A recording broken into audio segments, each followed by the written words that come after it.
A sage was walking by the side of a river.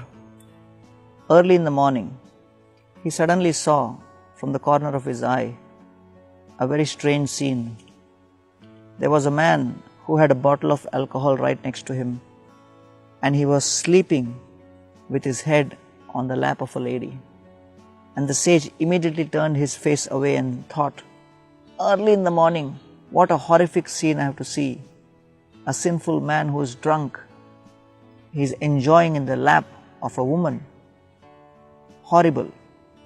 And as he was thinking like this and walking by, suddenly he heard the sound of someone who was drowning in the river, crying for help. Help me, I'm drowning. And the next moment, this man who was sleeping with his head on the lap of a woman woke up and jumped inside the river, swam, caught hold of this drowning man, saved his life. And the sage was bewildered. The sage thought, oh, I offended him in the mind, but looks like he's a noble man, let me go and talk to him. He came to this man and said, Sir, who are you? I am so impressed by the fact that you risked your life and saved this man's life.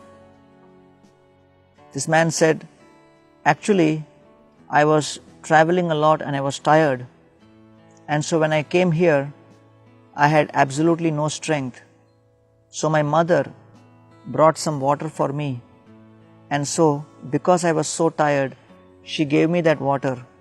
And then I went to sleep on her lap. And the sage said, what? This lady is your mother? But then I saw the liquor bottle. What is that? So the man said, well, my mother was in a hurry and she had to get the water for me.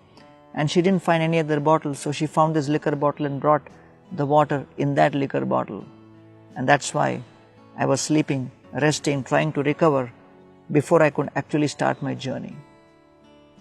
And the sage said, how cruel it is on my part to judge this person based on the external circumstances.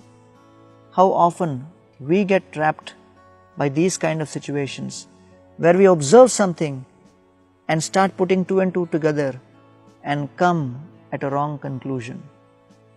It's important for us to know that whatever we see may not always be the way we perceive it.